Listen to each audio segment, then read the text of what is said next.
Oi pessoal, sejam bem-vindos a mais um vídeo do Plantão Geek. Eu sou a Miss Walker e hoje eu vim aqui com a análise das novas fotos da quarta temporada de Stranger Things que saíram hoje. No dia que eu tô gravando esse vídeo foi o dia que saíram as fotos, que seria dia 23. Mas cá estou eu, a gente vai analisar todas essas fotos aí, que são os first look de Stranger Things, né? Às vezes eu vivo comentando uns termos aqui, principalmente lá no Twitter, me referindo a essas manobras promocionais que as séries fazem. E essas fotinhas que saíram diretamente aí dos episódios de Stranger Things são chamadas de first look. Tá aparecendo aqui na tela como é que é pra se escrever isso e tudo mais, né?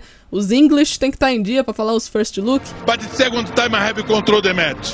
E caso seja a primeira vez que você esteja aqui no canal vendo uma análise minha, muito prazer, já começa por aí, né? Se inscreve aqui no canal caso você não esteja inscrito, caso você não seja inscrita aqui. E assim, gente, eu trabalho com cinema, mais especificamente ali envolvendo a cinematografia, que seria a fotografia aplicada no cinema. E isso permite que eu faça algumas análises profissionais dos materiais promocionais que vão saindo das séries e tudo mais. Porque eu avalio cor, ângulo, enquadramento, tem coisa na roupa dos personagens que é muito relevante, que as pessoas não levam em consideração, mas que conta toda uma experiência, né? O famoso desenho de experiência, a gente chama no cinema. Que seria aquela percepção psicológica que a pessoa tem quando ela tá vendo determinado filme, determinada série. É completamente estudável isso, tá, gente? Eu precisava fazer esse adendo, porque caso seja a primeira vez que você esteja aqui, você vai ficar olhando e falando, meu Deus, o que essa menina tá falando de 5 tons diferentes de azul e o que isso tem a ver? Então eu já tô deixando avisado aqui que é assim que eu trabalho. É uma coisa real, tá? É uma coisa que os conceitos são reais, é tudo real. Mas antes de eu começar a analisar aqui, não se esquece de se inscrever no canal e deixar um like, porque isso me ajuda muito.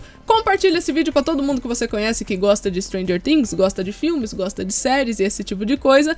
E também, é claro, tá muito empolgado, muito empolgada pra quarta temporada da série, que vai estrear agora no dia 27 de maio, né? O primeiro volume.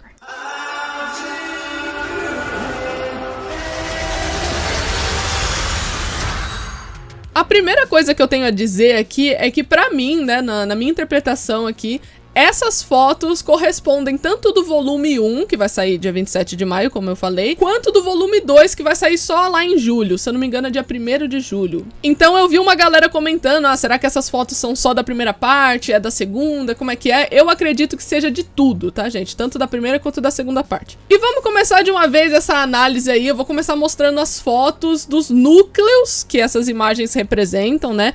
Então eu não vou simplesmente colocar numa ordem aleatória, eu separei por grupinhos e por temáticas pra poder analisar aqui e criar um raciocínio melhor pra vocês. Começando pela mais simples, que é essa foto do Hopper, né? Eu tô começando pelas mais simplesinhas, que não tem, entre aspas, tanto a comentar, justamente porque daqui a pouco o bagulho vai ficar louco, entendeu? Então fica aqui comigo em todas as temáticas pra você não perder nada. Nessa primeira foto eu queria começar dizendo que eu achei muito bonita ela, né? Porque tem um desfoque muito grande ali de fundo. E ele brinca bastante com as cores azul esverdeado, né? Que é essa corzinha meio verde, meio azul. Tem gente que fala que é azul, tem gente que fala que é verde, mas o nome certo é esse azul esverdeado. Brincando junto com doses de vermelho aqui em contorno da cabeça do Hopper, né? Essa combinação de cores do vermelho com o azul esverdeado, ele remete muito a um perigo relacionado a conhecimento.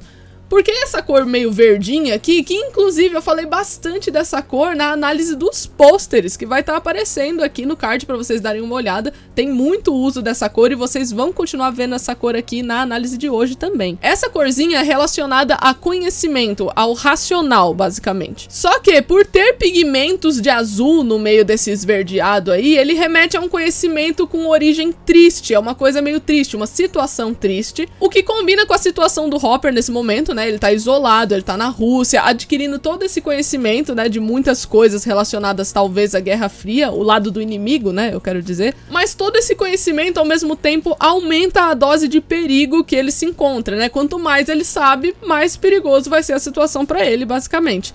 Então é isso que esse desenho de experiência na foto do Hopper especificamente diz pra gente. Além de, é claro, utilizar muito contraste aqui no Hopper, né? Ele tá usando uma iluminação, tá usando não, né? Tá fazendo parte de uma iluminação que se chama Triângulo de Rembrandt. Vai estar aparecendo aqui, ó, como é que se escreve. Triângulo de Rembrandt, que seria esses enquadramentos de luz aqui, que deixam uma parte do rosto com muito contraste. Esse enquadramento geralmente é utilizado quando você não conhece uma parte de uma situação, de um contexto, da história de um personagem, sabe? Esse tipo de coisa. O que, novamente, faz muito sentido com o Hopper, já que a 4ª temporada promete abordar bastante algumas origens dele, né? Então, ao mesmo tempo que você tem uma presença de conhecimento nessa foto, você também tem uma falta de informações a respeito do Hopper em si. Então, eu achei essa fotografia muito complementar, sabe? Muito bonitinha. Tá até nevando aqui, né? Tá vendo que tem uns floquinhos aparecendo? Eu achei super bonitinho. A segunda foto do plot russo aqui, a gente tem a Joyce e o Murray, respectivamente. E eu já achei muito interessante que você tem logo um avião ali no fundo que caiu, né? E esse avião, eu fiz toda uma teoria envolvendo o plot da Joyce com o Murray, que vai estar aparecendo aqui no card. Inclusive, esse vídeo eu acredito que vai ser muito complemento desse aqui que a gente tá fazendo agora. Porque a Joyce, ela foi com o Murray pra Rússia pra poder resgatar o Hopper com a ajuda de um personagem novo chamado Yuri. E esse Yuri, ele transporta cargas ilegais, digamos assim, né? A gente não tinha visto qual é o meio de transporte dele, só que agora eu aposto muito que é esse avião, que inclusive realmente ele caiu. Não é um avião que tá ali no fundo. Você pode ver que a Joyce e o Murray estão até machucados, ó. Tem aqui no cantinho da bochecha do Murray, né? A bochecha esquerda. E da Joyce tem aqui perto das sobrancelhas. Então parece que foi um baque com a cabeça que eles tiveram, né? Coitada. Meu Deus, Joyce. Qual foi a trip que você se meteu aí no meio? O que a culpa não faz com a Joyce, né? Porque com certeza a Joyce tá nessa não apenas por ser o Hopper, mas porque ela se sente extremamente culpada pelo que aconteceu, né? Eu acho interessante que a gente tava falando agora, né, que o vermelho, uma das 1000 definições de cores, né, do vermelho, remete também a perigo, né, como a gente usou no exemplo do Hopper, né, na foto anterior. E a gente tem elementos em vermelho aqui, tem a touca da Joyce, tem o cachecol do Murray, que tem até um branco, né, junto, tem os próprios ferimentos, então você tem pigmentações de vermelho aqui muito presentes, que contribui com a ambientação russa aqui, que seria essas cores mais frias, tons mais frios, justamente para representar a Rússia, né? Indo agora pro plot da Califórnia, saindo ali da Rússia, já que a gente só teve 2 fotos retratando ali o núcleo russo, eu vou começar com essa foto aqui, que já gerou muito bafafá na internet. Eu já vi TikTok, gente, o pessoal é muito rápido fazendo TikTok com essa foto, e eu não acredito que eu vou dizer isso, mas pela primeira vez alguém falou uma coisa que poderia simplesmente ser uma brisa de fandom, né? Porque o fandom de Stranger Things às vezes mete dessas, né? Fala umas coisas super aleatórias, super X, que não tem nem um pouco de verdade, só que esse não foi um dos casos. Porque, é claro, gente, os personagens aqui, pra quem não percebeu, o Jonathan, Mike, Will e o Argyle, que seria esse personagem novo aqui na ponta esquerda, estão no quarto da personagem Suzy. Sim, aquela namoradinha do Dustin que foi introduzida lá na 3ª temporada. Realmente esse é o quarto da menina, a gente pode ver aqui pelas comparações, né? Se você reparar bem, você vê que aqui o papel de parede é o mesmo do quarto dela, né? Tá passando aí imagens comparativas pra vocês verem. O papel de parede é o mesmo. Tem um diplominha aqui no canto, né? Com uma moldura dourada em volta, que também dá pra achar lá no quarto dela. Esse outro pôster maior aqui, azulado, que tem um monte de cabeça aqui aparecendo, dá pra ver um pouco dessa escrita aqui lá na 3ª temporada também. Então você tem muitos elementos de decoração do quarto da Suzy, porque realmente é o quarto dela. Inclusive o rádio tá bem aqui nessa ponta direita, tá aparecendo aqui, ó. Muita gente reconheceu esse microfone da Suzy, né, que aparece lá e tudo mais. E já é aqui um ponto interessante perceber que o Jonathan é a pessoa que tá na cadeira de frente pro microfone. Ou seja, o Jonathan era uma pessoa que tava tentando se comunicar com alguém pelo rádio. E essa seria a motivação desses personagens estarem nesse quarto aqui. Eu vou explicar um pouco melhor, porque a Suzy é uma personagem que ela mora lá em Utah. Eu acho que é assim que se pronuncia, né? Utah, que é um estado lá dos Estados Unidos. E a gente já sabe, né, que tem muitas teorias, inclusive eu fiz uma teoria própria, né, envolvendo isso, que os personagens da Califórnia, obviamente, todos eles vão voltar pra Hawkins, todo mundo vai se encontrar em Hawkins, só que pra isso eles vão ter que ir de carro da Califórnia até Indiana, que é onde fica a cidade de Hawkins. E se você olhar o mapinha, né, tipo, abrir o Google Maps e colocar Califórnia e Indiana, você vai perceber que numa road trip, que seria aquelas viagens de carro muito longas, para eles irem até Indiana, eles teriam que passar por Nevada, por exemplo, teria que passar pelo Colorado, Iowa, Illinois, que é outra cidade que foi mencionada na 3ª temporada, é onde o Murray mora, né? E é claro, Utah, né? Na real, depois de Nebraska ali, a primeira cidade que eles teriam que parar é Utah mesmo, que é onde a Suzy mora. Inclusive, muita gente não para pra pensar assim que roteiro, gente, se você vai criar todo um diálogo com informações, você tem que usar essas informações depois. Se lá na terceira temporada o Dustin tá explicando ali pro Mike, pro Will e pra Eleven sobre a namorada dele, e ele simplesmente jogou que ela tá morando em Utah, é porque você tem que usar essa informação de Utah em algum momento, sabe? Senão você podia ter colocado lá, tipo, eu tenho minha namorada, ela mora longe de mim, ela não mora por aqui, você não precisaria dar um nome pra onde ela mora se você não fosse utilizar. Então eu achei muito bacana, né? Muita gente falou, nossa, eu nem achei que a Suzy ia aparecer nessa temporada.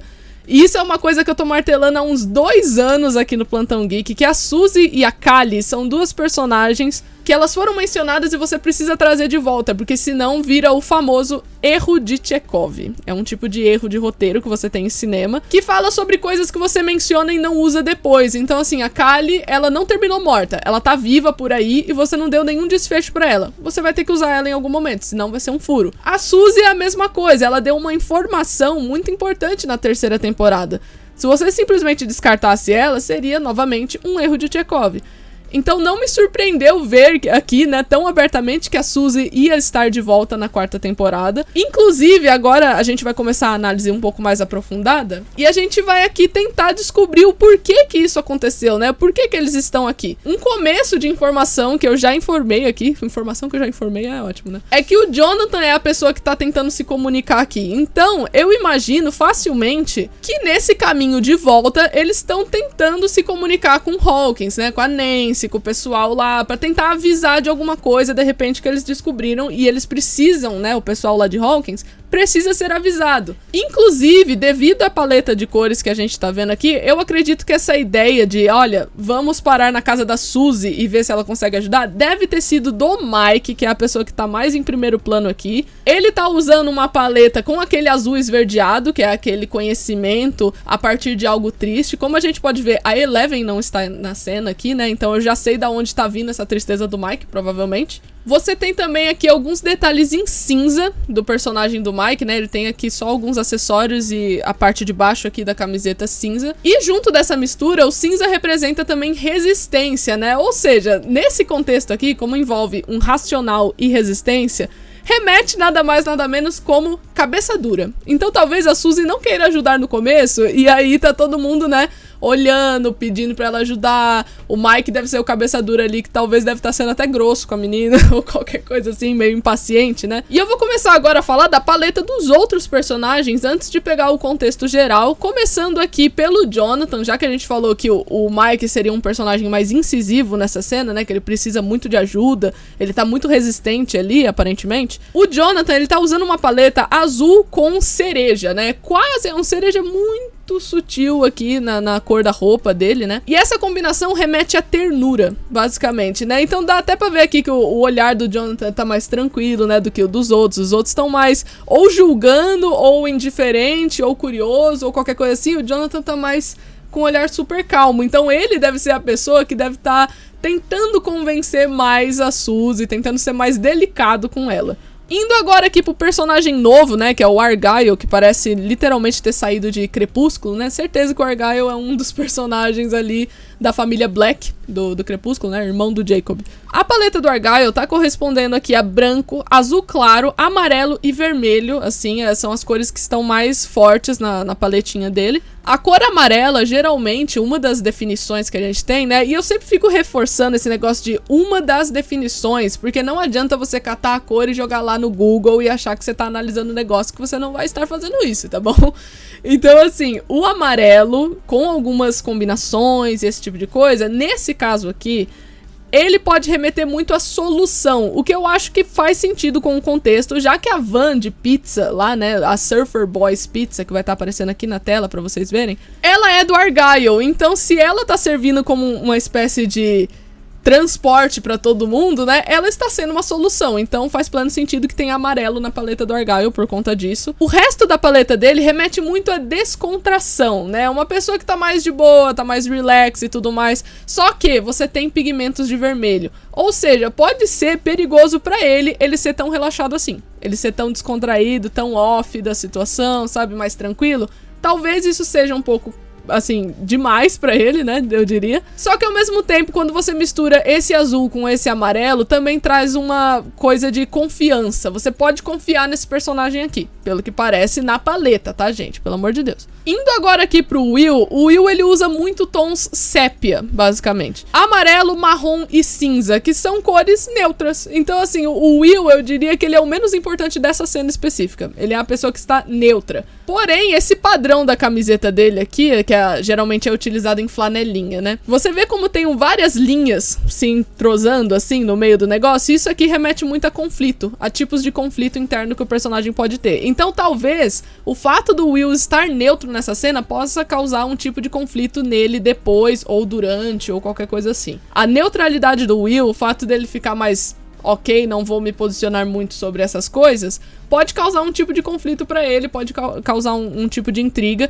E eu diria que isso é uma combinação perigosa, porque a gente tem aqui, nessa cena, uma pessoa descontraída, alguém que tá neutro, uma outra pessoa que tá mais incisiva, que tá mais desesperada, que seria o Mike, e outra pessoa que tá tentando acalmar a situação. Isso aqui, gente, é uma combinação perfeita de... sabe, clímax. É um tipo de intriga que pode causar aqui nessa cena ou depois dessa cena, né? Consequências dessa cena, enfim. Falando agora do cenário como um todo, você vê que a paleta predominante é azul e amarelo, que a gente já tinha conversado aqui, que remete a muito confiança. Ou seja, a Suzy também é uma personagem confiável, né? A gente pode utilizar da ajuda dela e pode contar com ela nessa cena. Inclusive, eu queria apontar um detalhe muito legal, que você tem uma bandeirola aqui de faculdade. E isso é uma coisa interessante, porque eles já estão começando a introduzir, aparentemente, escolhas de faculdade para os personagens mais jovens, né? Que seriam o Will, Mike, Dustin, etc. A partir da Suzy, a gente percebe que isso vai ser um pouco debatido, né? Isso a gente vai começar a pensar um pouquinho sobre pra onde eu vou depois da escola, esse tipo de coisa. Essa universidade aqui, no caso, é uma universidade mormon, né? A BYU é uma universidade mormon que fica em Utah mesmo. Então é mais uma garantia que esse quarto realmente é da Suzy. No próximo enquadramento, a gente tem aqui cenas que, obviamente, a Eleven está com todos eles, então não aconteceu nenhum BO gigante ainda. Pelo menos é o que a gente acha, só que a fotografia entrega o contrário. Pra começo de história, obviamente, a protagonista dessa cena é a Eleven, porque ela tá centralizada, né? Ela tá bem no meio, e a gente sabe, já foi explicado aqui algumas vezes no Plantão Geek. Inclusive, se você quiser saber mais sobre esse assunto, vai estar aparecendo um card aqui de um vídeo que eu falo justamente sobre isso. É que na fotografia, quando a gente tem um trio, a pessoa que está no meio é o foco de desenvolvimento, né? Tanto que, entre a Eleven, o Mike e o Will aqui, a única que tá 100% focada é a Eleven. O Will tá bem desfocado, o Mike tá desfocado, tipo, mais ou menos, e a Eleven tá bem nítida. Todos eles estão olhando pra baixo, né, então eles provavelmente estão meio chocados com alguma coisa, pelo menos o Mike e o Will parecem chocados / assustados. E a Eleven, ela parece estar remetendo a alguma coisa. Então talvez tenha acontecido alguma coisa nessa cena que fizesse ela lembrar de alguma coisa ou de alguma sensação. Se você aproximar a imagem, você percebe que ela tava chorando, né? Tá meio, assim, lacrimejado os olhos dela. Referente à paleta de cores, ela tá aqui com um sombreado perto do rosto dela, né? No lado esquerdo do rosto dela. Azulado com pigmentos, assim, meio alaranjados, vermelho, né? Tá uma misturinha de vermelho e azul ali, muito perto. É uma paleta que até aparece bastante na série Euphoria, pra quem gosta, né? E assim, azul, nesse caso, tá remetendo junto com o vermelho, né? É algo triste. É uma coisa triste que pode, novamente, remeter a uma reflexão, como eu falei. E o vermelho, ele atrai coragem, ele atrai medo, ele atrai, né, nessa questão do perigo. Então, talvez a Eleven fez alguma coisa, assim, que ela considerou corajosa, mas que pode ser perigoso pra ela ter feito isso. E isso deixa ela triste. Então, ela definitivamente fez alguma coisa aqui, porque temos um detalhe sobre essa foto aqui, que eu não vi tanta gente falar, eu vi algumas pessoas pontuando isso, mas não foram tantas. Vocês percebem que a roupa da Eleven, ela tá manchada de marrom aqui, né? Então parece que alguém derramou alguma coisa nela. E eu apostaria tudo que ela deve ter sofrido um bullying, né, nessa cena. Devem ter jogado alguma coisa nela, qualquer coisa assim, e ela deve ter revidado. E essa hora que ela revida deve ter dado uma merda, gente. Deve ter machucado, deve ter feito qualquer coisa assim. E no último vídeo que a gente fez sobre a Eleven, eu falei bastante sobre a narrativa psicológica dela, né? Sobre o que ela pensa dela mesma. Então, se ela machucou alguém a partir do bullying, esse tipo de coisa, enquanto ela tá passando por um processo de eu sou um monstro, eu sou uma super-heroína, né? Será que eu sou uma pessoa boa? Será que eu sou uma pessoa ruim? Eu consigo ver perfeitamente por que ela fez essa expressão. Por exemplo, que isso pode ter causado algum tipo de memória pra ela. Inclusive, a paleta da Eleven aqui, com essas cores aqui presentes, que seriam o azul, o amarelo e o branco, né? Como você tem um padrão de roupa dela aqui com as linhas se entrelaçando, né? Ou seja, remete a algo negativo, né? Essa combinação normalmente traria a sensação de confiança. Só que confiança associado no negativo já faz a gente pensar numa falsa sensação de confiança. Ou seja, a Eleven tá numa cena, numa sequência, enfim, que ela tá agindo como uma pessoa muito confiante, que tá sabendo o que tá fazendo, enfim, esse tipo de coisa. Até que tudo dá errado e ela meio que percebe o que tá acontecendo e tal. Então essa confiança dela é quebrada nessa cena, muito possivelmente, né, por essa paleta. E mais uma vez, gente, eu quero deixar muito claro aqui, isso aqui é uma análise profissional, mas não significa que é verdade absoluta. Se você pedir para um outro profissional fazer análise disso, ele vai utilizar dos mesmos elementos que eu tô usando, só que ele talvez interprete algo diferente, entendeu? Então eu não quero, por exemplo, que levem isso aqui como uma verdade absoluta, como um monte de spoiler, porque não é, tá? É só uma interpretação, é uma análise.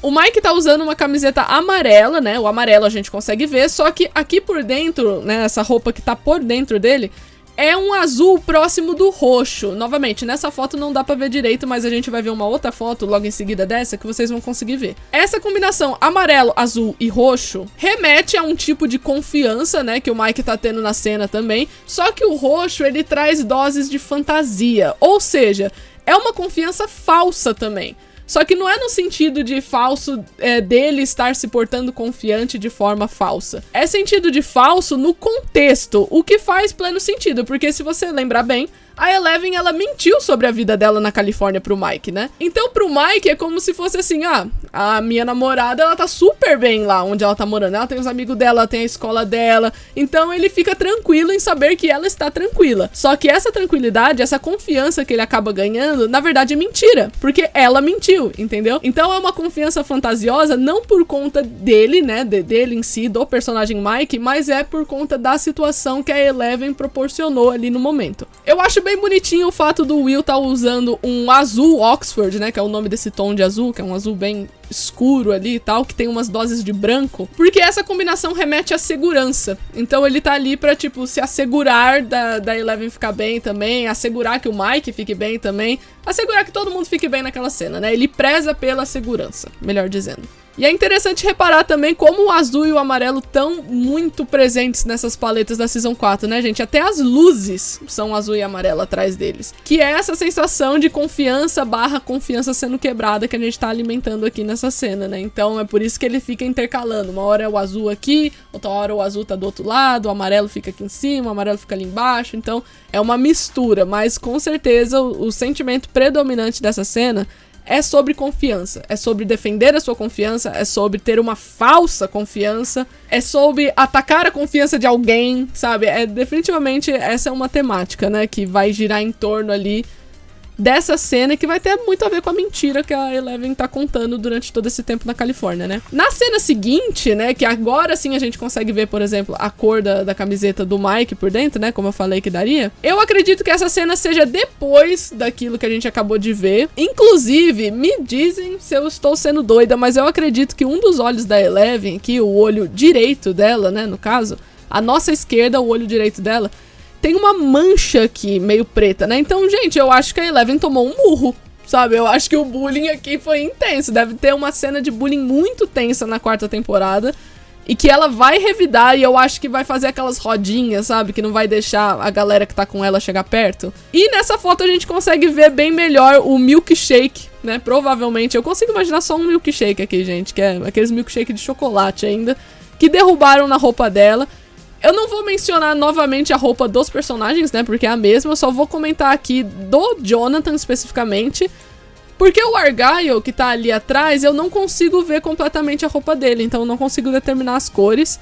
Mas o Jonathan, ele tá usando roupas neutras, tá? Pra resumir, assim, muito simplesmente, ele tá usando roupas neutras, o que remete, mais uma vez, que o Jonathan, ele não é destaque nessa cena e nem na situação. E eu acredito também que eles estejam na casa dos Byers aqui, né? Devem estar falando com alguém. Eu não sei se essa seria a cara deles falando com a Joyce, deve ser uma outra pessoa, né? Talvez alguém que esteja cobrindo eles ali, né? Fazendo segurança pra eles, porque a gente sabe que vão ter agentes que vão fazer toda uma cobertura ali pra deixar os Byers seguros, né? Então talvez seja uma pessoa dessa. Mas enfim, né? Eu não sei se é a Joyce nessa cena, gente. Indo agora pro último núcleo, né? Que eu vou selecionar aqui, que finalmente seria Hawkins, né? Outro lugar mega importante.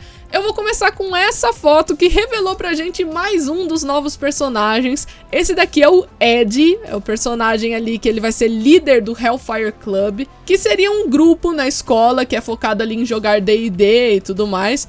Tanto que eles estão jogando D&D, né? Olha aqui o livrinho que tá aparecendo na mesa, que são táticas avançadas de Dungeons and Dragons, que é o joguinho aqui de tabuleiro que eles estão jogando desde o começo lá de Stranger Things, né? É um jogo que aparece bastante.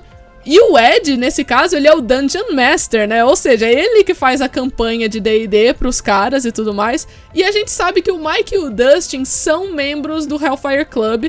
Não sei se eles estão nessa cena, né? Talvez essa cena aqui seja dos primeiros episódios, ou até mesmo do primeiro episódio em si. E eu acho super engraçado que, assim, predominantemente a gente tem muito preto, que remete a mistério, né? Com amarelo, que remete à solução, nesse caso aqui. E se você reparar bem, né? Você vê essa combinação de preto e amarelo até mesmo no livro de D&D, né? Todos esses mistérios que envolvem o mundo invertido podem ser solucionados de alguma forma através de uma lógica de D&D, que é onde os personagens conseguem se encontrar melhor, né?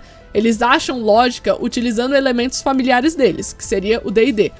Então por isso que eu achei bacana você usar o preto e amarelo, porque nesse caso faz sentido. E eu gostei muito da direção de arte dessa foto, né? O Ed tá praticamente num trono, numa cadeira mó véia, né? Esse tipo de coisa, então eu achei bem interessante. Só que uma coisa que eu achei muito curiosa, gente, é que aqui atrás do Ed você tem uma janela tampada com madeira, sabe? Então talvez eles estejam se reunindo num lugar que era pra estar fechado, sabe? Era um lugar que é muito esquisito e tal. A primeira coisa que me veio na cabeça quando eu olhei foi a casa Creel, só que eu não acho que eles estejam na casa Creel, eu não sei. É só um palpite, mas eu não coloco muita fé nesse meu palpite. Eu vou colocar apenas aqui, né, como numa forma mais geral, digamos assim, que eles devem estar num lugar que eles não deveriam estar, porque tá tudo tampado ali, tem umas velas pra criar todo esse clima tenso. E aí depois eu pergunto pra vocês, como é que tem gente que ainda duvida que o pessoal de Hawkins vai associar esse grupinho aí de D&D com pânico satânico?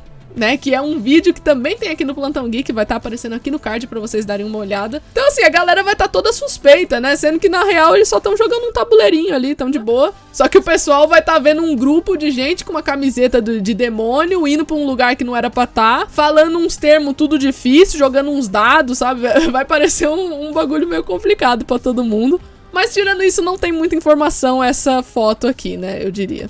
A próxima foto foi uma das minhas fotos favoritas, porque, gente, esse take da Nancy e da Robin parece ter sido retirado diretamente de O Silêncio dos Inocentes. What did you do? I went downstairs, outside. E a primeira coisa que a gente tem que notar aqui é que tanto a Nancy quanto a Robin, elas estão disfarçadas, né? Elas não estão com o nome real delas nessa cena. Dá até pra ver aqui no cardzinho colado aqui na roupa da Nancy que tá escrito Ruth, né, Ruth. Então ela não foi com o nome dela real, e a Robin também duvido que esteja. Inclusive a Nancy tá a cara da personagem de A Hora do Pesadelo, que também se chama Nancy. No caso, é a Nancy do terceiro filme. A paleta da Nancy tá azul, roxo, rosa e branco, o que remete também a essa questão de realidade fantasiosa, né? Mas ao mesmo tempo, como esse azul é muito claro, ele remete ao racional. Ou seja, a Nancy propositalmente pensou em criar um outro tipo de realidade, apresentar um outro tipo de realidade pro personagem Victor Creel, porque caso vocês não tenham notado, essa etiqueta aqui é do manicômio Penhurst, e a gente sabe que o Penhurst tem o Victor Creel, que foi acusado de matar toda a família, né, e toda aquela coisa. Então a Nancy tá investigando a família Creel e os negócios que aconteceram referente a esse personagem. E pra isso ela decidiu se apresentar com outro nome, criar uma outra realidade pra apresentar pra ele, o que faz muito sentido na paleta aqui dela, como eu acabei de dizer. E a Robin, eu acho muito interessante que ela tá com uns tons diferentes de rosa, né? Quase com um bege aqui, né? Nessa blusinha por cima. Eu acho que ela até tá com uma bolsinha aqui no ombro, não sei. E essas cores por si só remeteriam à delicadeza. Só que quando a gente desce aqui pra saia dela e vê essas manchas de azul, logo acaba se transformando numa falsa delicadeza, né? O que logo corresponde à realidade falsa que a Nancy e a Robin estão mostrando aqui pro Victor Creel, né? Então, duas falsas estão aí só camufladas, só disfarçada pra poder falar com o velho. Que por sinal, caso você não saiba, o cara que tá fazendo o Victor Creel velho é o Fred Krueger, é o Robert Englund. Então imagina assim, que loucura esse paralelo da Nancy estar parecendo a protagonista de Uma Hora do Pesadelo, enquanto ela tá falando com o Fred Krueger. Nessa próxima foto, a gente não consegue ver tantas coisas assim tão reveladoras, a não ser as informações de que o Steve e a Robin estão trabalhando no Family Video, que seria uma locadora ali de Hawkins, né? Aquela que eles aparecem no final da 3ª temporada, fazendo entrevista e tudo mais. Então, os dois conseguiram um emprego. Você consegue ver aqui na blusa dela, né? Family Video, inclusive. A Max, ela tá usando uma paleta mais escura. Tem um azul misturado com um marrom aqui. O cabelo tá preso, com os fios soltando e toda aquela coisa. Isso remete muito a um descuidado, né? A uma tristeza muito grande. Então, a personagem da Max, assim como a gente já suspeitava, ela vai estar passando por altos perrengues, né? A gente já fazia muitas teorias sobre isso e a paleta apenas confirma. Enquanto o Dustin tá usando 2 tons de azul diferentes, né? Um que pode remeter ao racional e outro que remete à serenidade, né? Tanto que o Dustin é a pessoa que tem a expressão menos atenta aqui, né? Ele tá muito tranquilo nessa cena, né? Então não tem grandes informações aqui. Eles parecem estar conferindo algum nome, algum filme, alguma coisa assim nesse computadorzinho velho aqui. Com certeza é algum dado importante que eles precisam, que pode ou não ser importante pra narrativa geral, né? Pode ser importante pra cena, mas pra história um todo talvez não seja, porque eles todos estão com uma cara muito descontraída, assim, sabe? Então não necessariamente vai ser algo muito sério. Gente, um adendo que eu vou pular essa foto que tá aparecendo aqui, porque tem uma análise toda só dos contextos da casa Creel que vai estar aparecendo aqui pra vocês, né? Tem uma análise inteira disso, então eu estaria mesmo repetindo coisas aqui, caso eu analisasse essa foto, que eu não tenho nada a adicionar. Essa foto aqui, que você tem os 4 protagonistas adolescentes, digamos assim, né, da temporada, com essa paleta azul e preta, gente, eu acredito que eles estejam no mundo invertido aqui, porque eu não acho que a floresta estaria tão azulada, basicamente. Só se tivesse uma lua ou qualquer coisa assim. Mas eu acredito que esses personagens estejam no mundo invertido, e eu já vou fazer um link muito bom com isso. Mas tenho algumas coisas a observar antes disso. A primeira coisa é que o Steve tá com um colete que pertence ao Ed, né, ao personagem Ed. Vai estar aparecendo aqui pra vocês as imagens comparativas, pra vocês darem uma olhadinha. Eu não consigo falar especificamente da paleta de ninguém, porque tá predominantemente aqui azul e branco, né, basicamente, que são as cores de ambientação do mundo invertido. E eu já digo que se isso aqui for um mundo invertido, gente, olha, é muito provável que o Ed vai morrer, tá? Nessa cena aqui. Eu acho, né? Se for um mundo invertido, entre esses 4 aqui, um deles tem que ficar pra trás e não vai ser Steve, não vai ser Nancy, não vai ser Robin. Uma das coisas interessantes em pensar que eles estão no mundo invertido é que eles devem possivelmente se comunicar com alguém, o que seria a justificativa dessa foto aqui que tá aparecendo pra vocês, que tem a Erica, o Lucas e o Dustin, num quarto que eu não consegui identificar, gente. Então, assim, eu verifiquei o quarto da Erica, do Lucas, do Dustin, e eu não achei que era o mesmo. Então, se alguém souber, por favor, comenta aí embaixo. Mas uma coisa super interessante é que o Dustin, ele tá de frente aqui com um brinquedo da época, né, que se chamava Light Bright, que seria basicamente um acessório com várias luzinhas. Então você forma imagens e palavras utilizando luzes, né? E eu acho que se o pessoal estiver no mundo invertido e eles estiverem ali em cima, eles estão se comunicando dessa forma, já que rádio não ia funcionar. Então eles se comunicam pelas luzes, igual o Will fez na primeira temporada, né? Inclusive é por isso que eu acho que o Dustin, ele tá meio que assim, porque ele tá tentando falar com eles, né? Tá como se falasse pro céu ali, esperando que eles estão ouvindo, né? E o Lucas e a Erica estão super empolgados em ver que a comunicação funcionou, né? Então eu acho que é isso que tá acontecendo nessa cena específica. O Dustin tá com uma paleta neutra, mas ao mesmo tempo muito racional, né? Ele tem muitos tons de azul. Ele tá com aquele tom azul esverdeado e tudo mais, que a gente já observou no Mike, por exemplo, né? Então o Dustin tá sendo o foco protagonista dessa cena, ele está no meio de um trio, né, que é uma coisa que a gente já viu também. O Lucas também tem tons de neutralidade, só que ele tem uma faixa vermelha aqui no braço dele, então novamente talvez o Lucas querer ficar neutro em alguma situação possa ser perigoso pra ele ou pra alguém próximo a ele. E a Erika também tá cheia aqui de vermelho e rosa, né, o rosa ele remete muito ao delicado, ao feminino, à pessoa que se cuida bastante, né, só que a Erika tem esse vermelho junto, né, então talvez por ela ser a mais nova ali, a mais delicadinha, ela possa ser a que pode ficar em risco se ela não ficar ligeira, entendeu? Se ela não abandonar essa pose mais delicada dela, ela pode ficar em risco sim. Inclusive, a roupa desses personagens aqui, né, incluindo a Max, que também está nessa próxima foto aqui, são roupas que apareceram no pôster da Creel House, né? Eu acredito que eles misturaram nesse pôster que vai estar aparecendo aqui pra vocês na tela. Eles misturaram looks tanto ali da primeira vez que eles vão pra Casa Creel, quanto da finale, né, que deve ser o último momento que eles devam ir.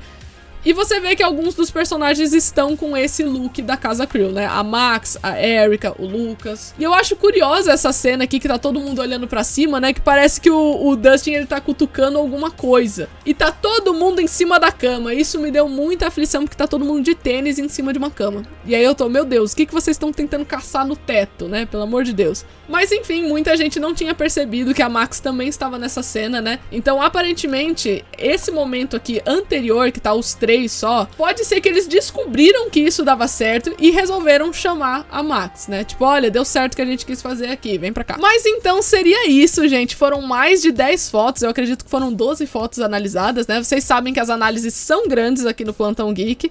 Mas eu quero saber o que você acha, né? Você gostou do vídeo de hoje? Se você gostou, não se esquece de deixar o seu like e se inscrever no canal caso você não seja inscrito, tá bom? Porque isso me ajuda demais. Compartilha esse vídeo também pra todo mundo que você conhece que gosta de Stranger Things e tá super empolgado pra nova temporada. E comenta aí embaixo também qual plot de Stranger Things vocês estão mais ansiosos pra ver. Rússia, Califórnia ou Hawkins? E eu vejo vocês no próximo vídeo. Tchau!